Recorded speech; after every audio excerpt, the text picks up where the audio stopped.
오늘 이 본문을 가지고 날마다 잔치가 벌어지는 교회, 날마다 잔치가 벌어지는 교회라는 제목으로 하나님의 말씀을 나누도록 하겠습니다. 오늘 본문은 예수님의 제자가 12명이지 않습니까? 그 중에 한 사람 세리 레위를 부르시는 장면이 오늘 본문에 기록이 되어 있습니다. 사람들에게 이 레위는 손가락질을 받는 매국노 세리였습니다. 그런데 예수님의 제자로 부르심을 받았던 것이죠. 여러분, 이 교회는 우리가 단순한 교회 하면은 먼저 건물이 떠오르지만 이 교회는 헬라어로 아시는 것처럼 에클레시아라고 하지 않습니까? 에클레시아는 하나님의 부르심에 응답한 자들의 모임. 이제 교회 바깥에서 하나님께서 부르셨다. 그래서 부르심에 응답한 사람들의 모임을 우리가 에클레시아, 이 교회라고 하지 않습니까? 그래서 이곳에 계신 성도 한 분 한 분은 하나님의 부르심에 응답한 분들입니다. 그리고 그분들이 모인 곳이 교회죠. 교회. 그래서 오늘 본문에서 교회의 본질이 무엇일까? 교회의 본질이 무엇일까? 이것을 한번 우리가 살펴보도록 하겠습니다. 첫 번째로 교회는 어떤 곳일까? 교회는 장차 그 사람이 변화될 모습을 미리 바라보는 곳. 그것이 교회입니다. 지금 현재는 좀 불안전하고 부족한 모습이 있다 할지라도 그 사람이 장차 정말 하나님께서 귀한 사람으로 변화시켜 주실 것이야. 지금 현재 모습이 아니라 장차 변화될 모습을 미리 바라보는 그러한 시선이 있는 곳. 이것이 바로 예수님의 시선이거든요. 오늘 본문에서 예수님은 해변가를 이렇게 거닐고 계셨는데 세관에 앉아 있는 레위를 보셨습니다. 만나셨습니다. 14절 말씀을 보니까 또 지나가시다가 알페오의 아들 레위가 세관에 앉아 있는 것을 보시고 그에게 이르시되 나를 따르라 하시니 일어나 따르니라, 이렇게 말씀하고 있습니다. 여러분, 예수님의 제자들로서 이미 마가복음 앞부분에 누구를 부르셨냐면 베드로와 안드레와 야고보와 요한, 이 네 명의 제자들을 이미 예수님은 불러주셨습니다. 근데 이들은 모두 어부였거든요. 어부. 내가 너희로 사람을 낚는 어부가 되게 하리라. 이미 우리는 알고 있는 내용이기 때문에 어부를 예수님께서 자기의 제자로 부르셨다, 충분히 이해할 수 있는 내용입니다. 그런데 예수님께서 세리를 제자로 부르셨다. 여러분이 당시에 세리에 대한 평판은 굉장히 비참하고 처절한 그런 평판이었습니다. 이 세리 레위를 제자로 부르셨다. 이 당시 당시 사고 속에서는 예수님이 다시 한번 생각을 해보셔야 됐던 그러한 상황이었죠. 여러분, 당시 세리는 매국노였죠. 매국노. 이 당시의 사람들은 이 세리를 사람 취급하지 않았다고 합니다. 당시 로마법에 의하면 두 가지 이 세금이 있는데 정세와 관세가 있었다고 합니다. 정세와 관세. 정세가 뭐냐? 인두세, 토지세, 소득세. 인두세는 사람의 머리 숫자대로 당연히 내야 될 세금.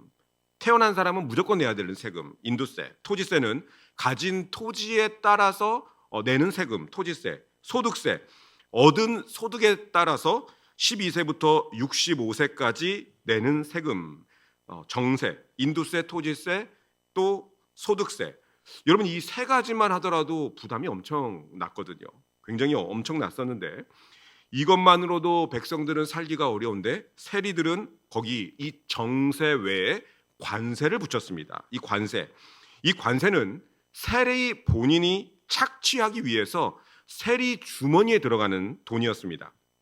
물고기 한 마리 잡으면 고기세, 마차가 지나가면 마차 바퀴마다 붙이는 바퀴세, 이런 식으로 받아들일 정도로 이 세금을 자의적으로 매겼기 때문에 이 세리를 보는 사람들의 시선은 반감을 사기에 충분했죠. 매국노야. 저 사람은 매국노야.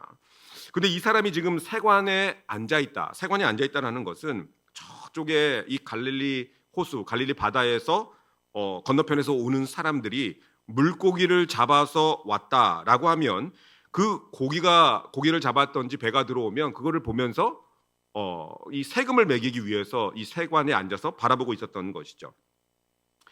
그래서 당시 유대의 랍비라든지 이 종교 교사가 지나가다가 세리를 만나게 되면 절대로 이 세리를 쳐다보지 않고 그냥 지나갔다고 합니다. 고개를 돌리거나 그냥 투명 인간 취급을 했던 것이 이 세리에 대한 시각이었었습니다. 그런데 예수님은 14절에 이렇게 말씀하시죠. 또 지나가시다가 알페오의 아들 레위가 세관에 앉아 있는 것을 보시고, 이렇게 말씀하고 있습니다.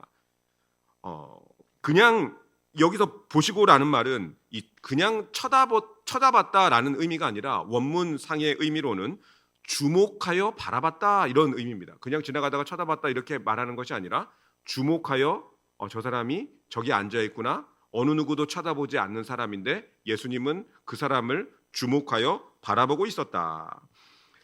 레위의 시선은, 이 세리 레위의 시선은 언제나 어떻게 하면 세금을 더 거둘 수 있을까, 어떻게 하면 거둘 수 있을까, 탐욕의 눈길로 사람들을 바라봤겠죠. 그럼 이 세리 레위가 사람들을 이렇게 쳐다보면 많은 사람들이 세리를 쳐다보지도 않겠지만 설령 마주쳤다 하더라도 시선을 돌려버리겠죠. 눈길을 피했겠죠. 왜냐하면 당시 종교 지도자들과 랍비들이 그렇게 했기 때문에 경멸하는 눈빛으로 그를 쳐다봤을 것이고, 비난의 시선이 이 세리 레위에게는 굉장히 익숙했을 것입니다. 그런데 한 사람이 자기를 계속해서 쳐다보고 있으니까 이 세리 레위의 입장에서는 굉장히 당황스러운 일 아니겠습니까? 모든 사람들이 자기를 경멸의 눈빛이나 비난의 시선이나 아니면 그냥 투명인간 취급을 하거나 이렇게 지나가야 되는데, 저기 한 사람이 자기를 뚫어지게 지금 쳐다보고 있는데, 자세히 살펴보니까 그 사람의 눈빛은 비난도 아니고 경멸도 아니고 뭔가 의도가, 나한테 말하고자 하는 그런 의도가 담긴 것 같고, 언뜻 보니까 비난과 경멸이 아니라 따뜻하고 사랑이 담겨 있는 그런 눈빛으로 한 사람이 자기를 쳐다보고 있더라는 것이죠. 유명한 성경학자 윌리엄 바클레이는 이 부분에서 예수님은 레위라는 이름을 가진 이 세리를 바라보았을 때 그 안에 있는 위대한 전도자 마태를 보았다라고 이렇게 이야기를 합니다. 지금 현재는 세관에 앉아서 어떻게 하면 자기 배를 채울 것인가를 생각하고 있었던 세리 마태였지만, 예수님께서 지금 세리를 바라보고 있는 그 눈빛은 따뜻한 눈빛이고 장차 변화될 마태의 모습으로, 지금은 레위지만 장차 변화될 마태의 모습으로 보고 있었다는 것입니다. 여러분이 이 사람의 이름이 레위 아닙니까? 레위. 이 레위는 야곱의 12아들 가운데 한 아들, 이 레위 아들인데 뜻은 연합하다, 이 유나이티드, 연합하다라는 뜻 아닙니까? 이 연합하다라는 뜻인데, 이 당시에 사람들에게 있어서 레위라는 이름을 붙일 수 있는 사람들은 레위 족속에 속한 사람들만 레위라는 이름을 붙일 수가 있었다고 합니다. 그럼 이 세리 레위도 어느 족속이겠습니까? 분명히 출신이 이 레위 지파의 사람이었고, 레위 지파는 조상이 제사장들이었던 거죠. 그러니까 조상이 제사장들이었는데 그 제사장의 후손 가운데 이 세관에서 백성들의 피를 빨아먹고 있는 이 레위가 있었다는 것이죠. 그러면 사람들이 지나다니면서, 야, 저 사람 조상이 제사장이라며, 제사장이 후손 중에 어떻게 저런 게 나왔어? 이러면서 사람들이 이 혀를 찼을 것이고 욕을 하면서 지나갔을 것이죠. 이스라엘에서 가장 최고로 존경받는 그 제사장의 후예가 매국노였기 때문에 우리식으로 하면 목사님 집안에서 망나니가 나온 거죠. 망나니가 나온 것입니다. 그런데 예수님은 그 레위를 사람들이 보는 그런 시선이 아니라 주목해서 바라본 것이죠. 따뜻하게 바라보고, 그리고 그에게 뭐라고 이야기를 합니까? 나를 따르라. 제자로 부르셨던 것이었습니다. 학자들은 예수님이 레위를 부르신 이후에 그의 이름을 마태로 바꿨을 것이다 이렇게 추정을 합니다. 성경에는 그의 이름을 예수님이 바꿨다라는 말은 없지만 아마 학자들은 그렇게 추정을 합니다. 그런데 이 마태라는 이름의 뜻은 아시다시피 하나님의 선물이라는 뜻 아니겠습니까? 하나님의 선물. 레위는 사람들에게 당시 이 매국노, 이 경멸과 비난과 손가락질을 받는 그런 매국노였었지만, 예수님은 레위의 현재 그 모습을 평가하며 바라보신 것이 아니라 레위 안에 있는 장차 변화될 하나님의 선물이 될 마태의 모습을 바라보셨다는 것입니다. 저는 이 예수님의 시선이 오늘날 저와 여러분들의 시선, 이 교회의 이 시선이 되어야 한다고 생각합니다. 지금은 저 사람 보면 저 사람이 옛날에 어떻게 과거가 어떤지 우리 다 알고 있잖아. 저 사람에 대한 소문이 별로 좋지 않잖아. 저 사람 하여튼간 말을 섞으면 안 될 사람이야. 지금은 손가락질을 받고 비난과 경멸을 받는 사람이라 할지라도 그도 하나님께서 역사하시면, 성령께서 그의 심령을 역사하시면 장차 변화될 하나님의 선물, 이 마태로 충분히 그 사람도 변화될 수 있다는 사실입니다. 이것을 미리 보는 것이 교회라는 것이죠. 어제 화요 성서학당에서 예수님의 족보를 한번 살펴봤습니다. 거기에 기록된 이름, 여러분 이 예수님의 족보에 나오는 이름들이 많이 있는데 유다와 며느리 다말 사이에서, 여러분이 참 이런 이야기가 성경에 있다라는 것 자체가 참 치욕스럽지 않습니까?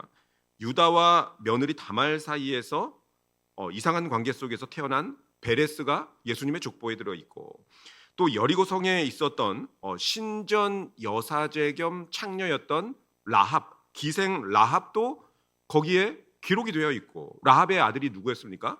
라합의 아들이 보아스였죠. 라합의 아들이 보아스였습니다. 그런데 그 사이에서 보아스가 태어나서 보아스는 누구하고 결혼했습니까?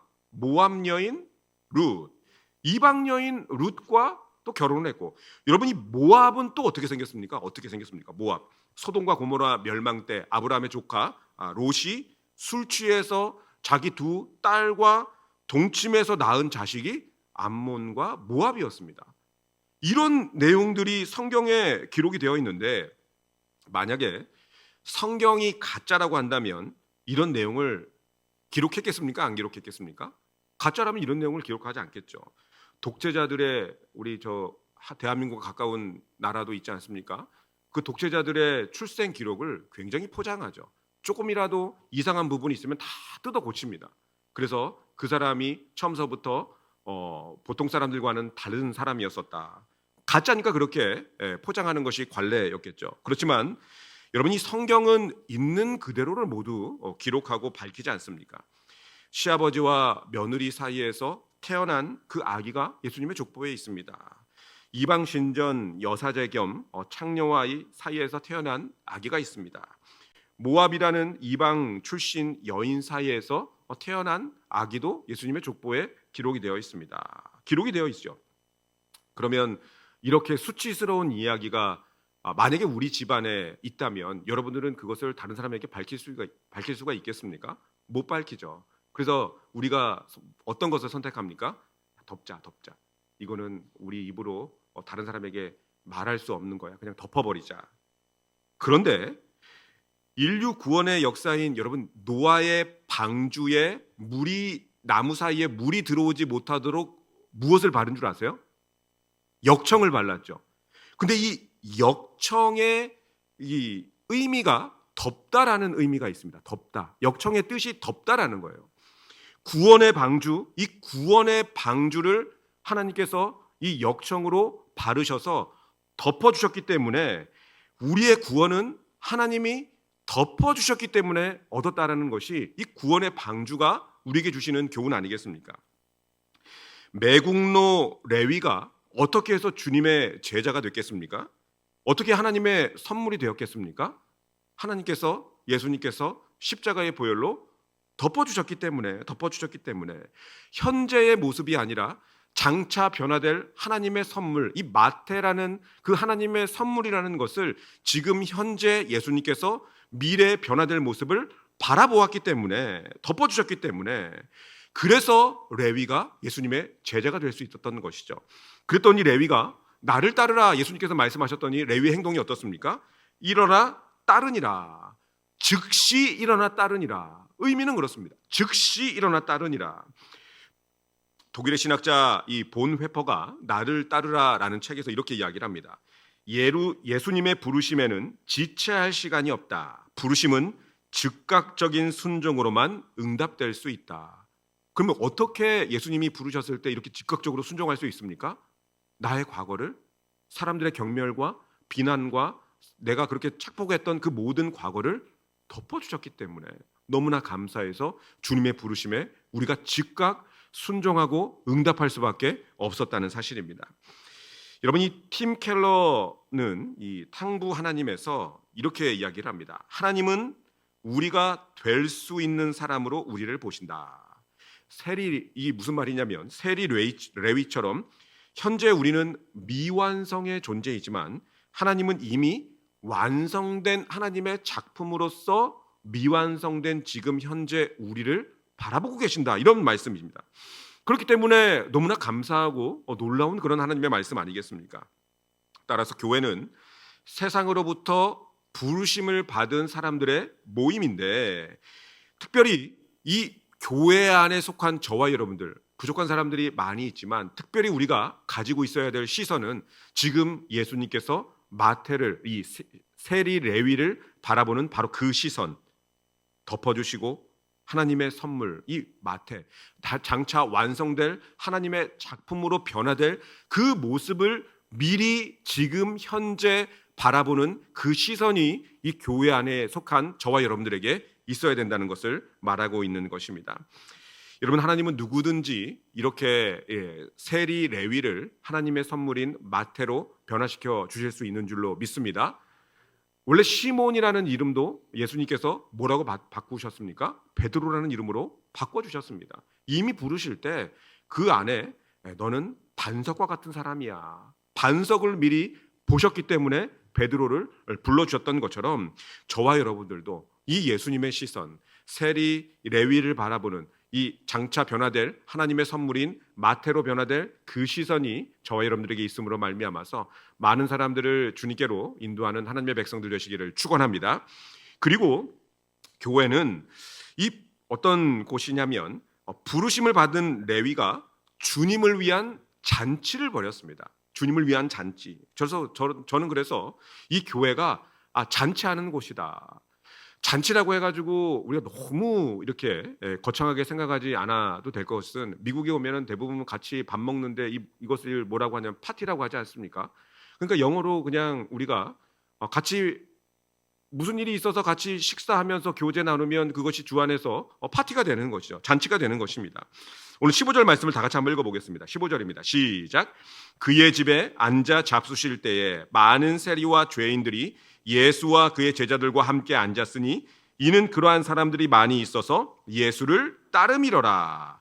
이 구절의 병행 구절을 이 누가복음 5장 29절을 보니까 이렇게 말씀하고 있습니다. 레위가 예수를 위하여 자기 집에서 큰 잔치를 하니 세리와 다른 사람이 많이 함께 앉아 있는지라. 여기서 뭐라고 이야기를 합니까? 큰 잔치를 벌였다고 이야기를 하죠. 여러분, 레위가 왜 잔치를 벌였겠습니까? 잔치를 벌인 이유는 이 많은 죄인들에게 누구를 증거하기 위해서, 예수님을 소개하고 증거하기 위해서, 사람들에게 알리기 위해서 주님을 위한 잔치를 이 세리 레위가 벌인 것입니다. 많은 사람들은 이 좋은 일이 생겼을 때, 기쁠 때 잔치를 열지 않습니까? 생일 잔치가 있고, 취업을 했을 때도 부모님이 너무나 기뻐서 자식을 위해서 잔치를 벌이고, 또 결혼식도 잔치라고 이렇게 이야기를 할 수가 있죠. 파티. 대부분의 잔치는 사람을 위한 잔치입니다. 사람을 위한 잔치. 그런데 여기서 레위는 우리와 다른 점이 무엇이냐면, 그렇게 하나님의 은혜를 받고 하나님께서 덮어주셔서 구원함을 받고 예수님의 제자가 된 이 레위는 예수님을 위해서 잔치를 벌였다는 것입니다. 사람들에게 예수님을 소개하기 위해서. 저는 이것이 굉장히 귀하다고 생각이 됩니다. 그래서 우리 크리스찬들은, 그리스도인들은 예수님을 위해서 잔치하는 사람들이다. 저는 이렇게 생각을 합니다. 예수님을 위해서 잔치하는 사람들. 단기 선교를 가면 보통 이 마을 잔치를 벌입니다. 마을 잔치. 많은 가가호호 전도지와 전도를 미리 해놓고 오늘 저녁에 이 교회에서 잔치를 합니다. 오셔서 맛있는 식사를 하시고, 그 다음에 어디서 오신, 어느 교회에서 오신, 뭐 한국이나 미국에서 오신 이 교회 목사님이 말씀을 전하는데 그 말씀 들으러 오세요. 사람들을 초청을 하죠. 그래서 공연도 하고 저녁도 먹이고, 그 다음에 복음을 전하는 그러한 잔치. 여러분, 이것은 사람을 위한 잔치가 아니라 예수님을 위한 잔치 아니겠습니까? 사람을 살리는 잔치, 사람에게 예수님을 소개하는 잔치. 그런데 저는 이런 파티나 잔치가 어떤 단기 선교 현장에서만 벌이는 것이 아니라 얼마든지 지금 우리 교회에서도 우리의 삶 속에서도 가정에서도 구역에서도 벌일 수가 있다고 생각을 합니다. 구역장님들의 말씀을 들어보면 구역원들을 자기 돈을 다 써가면서 식당으로 다 초대를 하고 집으로 다 초대를 하고 특별히 그들을 위한 음식을 풍성하게 준비를 하고 실컷 먹이고 그 다음에 현재 기도 제목이 무엇인지 물어보고 또 기도를 해주시고 위로하고 격려하고 그 다음에 헤어지는 그런 모습. 여러분 이것이 누구를 위한 잔치고 누구를 위한 파티이겠습니까? 바로 주님을 위한 파티죠. 얼마 전에 어떤 구역장님은 일부러 시간을 내서 구역장님들과 함께 여기 뷰포드댐에 가셔서 그 캠핑을 한 이야기를 들었습니다. 캠핑 모든 구역원들을 다 초대해서 고기를 싸들고 와서 고기를 구워서 같이 함께 먹고 별 보면서 이런저런 이야기를 충분히 나누고 난 다음에 그 다음에 헤어지는 그러한 모습. 주님을 위한 잔치죠. 주님을 위한 잔치. 몇 주 전에 저기 일반 식당에서 성가대원들을 다 불러다가 식사를 했는데 제가 이렇게 그 긴 테이블에 성가대원들이 쭉 앉아서 저는 끝에 앉았는데 성가대원들을 이렇게 쭉 보니까 테이블마다 전부 다 이 한박 웃음을 지으면서 이야기꽃을 이제 피는 것을 웃으면서 이야기하는 모습을 제가 보면서 그때 제 마음속에 굉장히 큰 기쁨이 있었습니다. 지금도 그 생각을 하면 기쁜데 야 우리 성도님들이 저렇게 기뻐하는구나 즐거워하는구나 까르르 까르르 넘어가시면서 웃는 그 모습이 저에게는 너무너무 기쁜 모습으로 다가왔습니다.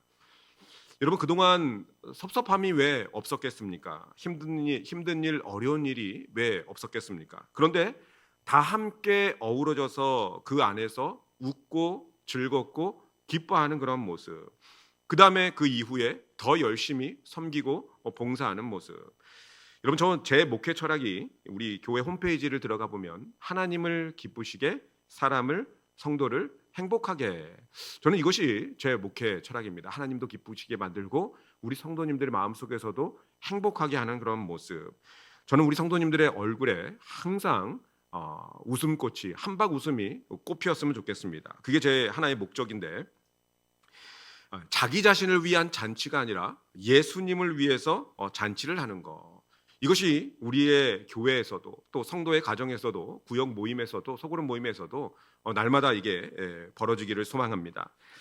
이제 곧 다가올 우리 할렐루야 나잇을 준비하고 있지 않습니까? 할렐루야 나잇, 이것도 주님을 위한 잔치죠. 주님을 위한 잔치. 세상은 할로윈 데이라고 해서 귀신과 악령들의 탈을 쓰고 복장을 하고 그런 흉내를 내고 노래를 하지만 하나님의 백성들, 우리 자녀들이 특별히 그날을, 할렐루야가 뭡니까? 할렐루야, 하나님을 찬양하라, 하나님을 찬양하라, 하나님을 찬양하는 날로 만들어서 이제는 그날 음식도 만들고 아이들과 함께 즐거운 시간을 보내려고 하는 잔치를 벌이는 것이죠. 저는 이러한 주님을 위한 잔치가 넘치고 많아지는 곳, 되도록이면 매일이라도 판을 벌려서 잔치하는 곳이 저는 교회라고 생각을 합니다.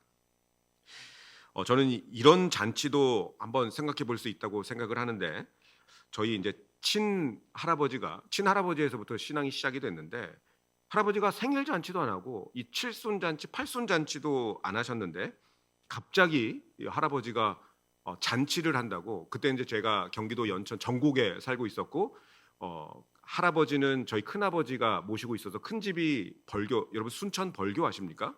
꼬막으로 유명한 벌교에 있어 계셨는데 갑자기 이 잔치를 벌인다고 그때 학기 중이었는데 온 가족을 불러서 전곡에서 벌교까지 그 먼 길을 갔습니다. 갔더니 왜 잔치를 벌이느냐? 할아버지가 성경 백독을 하셨다고 잔치를 벌인 거예요. 잔치를.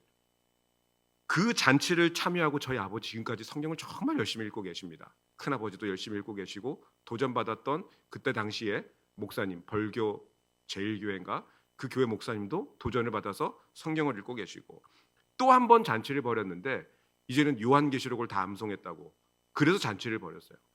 저는 이런 잔치가 오늘 말씀과 조금 이렇게 매칭을 한다면 예수 그리스도를 소개하고 또 우리에게 신앙과 믿음의 유산을 주기 위한 이러한 잔치도 우리의 삶 속에 필요하다고 생각을 합니다. 예수님을 위해서 레위가 마태가 잔치를 하자 그곳에서 생명이 꿈틀꿈틀 나타났습니다.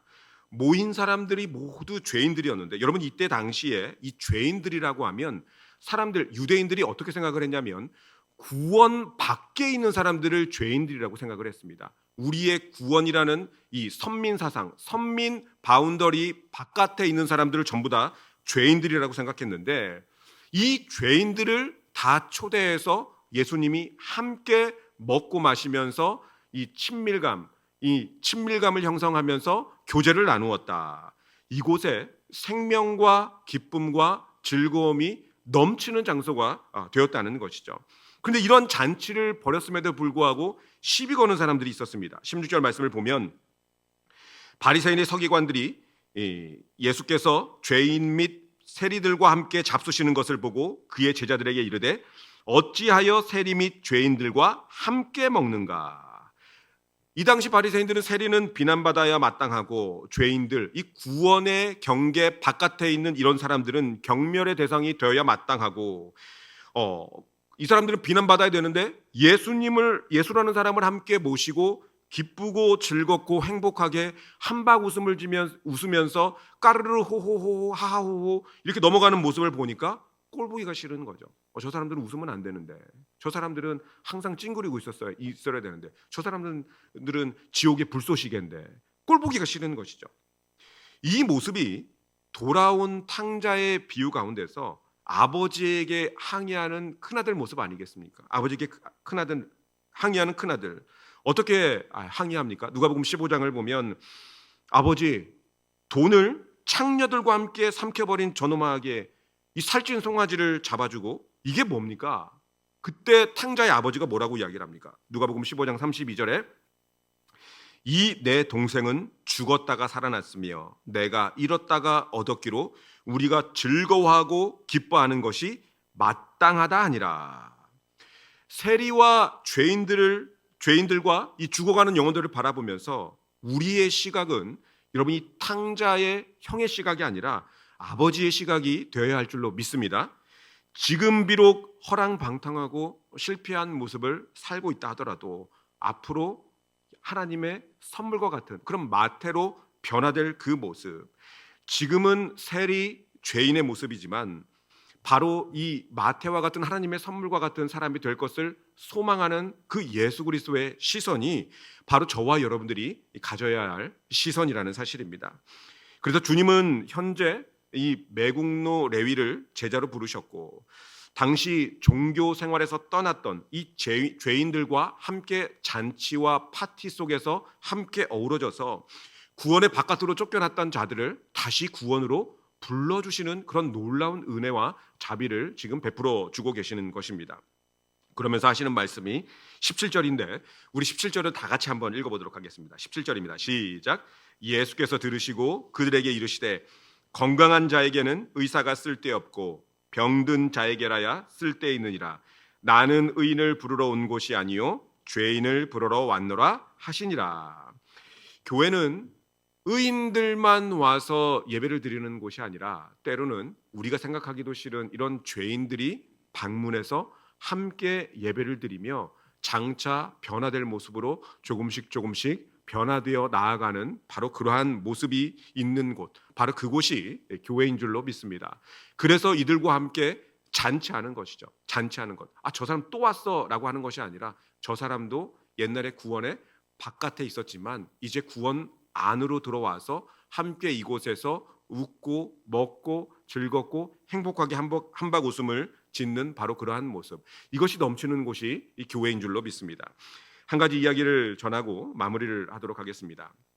토니 캠폴로라는 목사님, 펜실베니아에서 사역하시는 목사님이 계시는데 그분이 이 The Kingdom of God is a Party 이런 책을 썼습니다. 하나님의 나라는 파티다, 잔치다 이런 책을 썼는데 여기 보면 이 목사님의 이 예화가 있습니다. 펜실베니아에서 하와이에 이제 강사로 집회 초청을 받아서 갔는데 시차 때문에 잠이 오지 않아서 이 새벽 2시에 배가 너무 고파서 거리로 나아갔다고 합니다. 거리로 바깥으로 나갔는데 불 켜진 식당이 있어서 들어가서 거기에서 커피와 도넛을 먹고 있었는데 갑자기 문이 열리면서 한 새벽 3시 반쯤에 6, 7명의 여성들이 우르르 들어왔다고 합니다.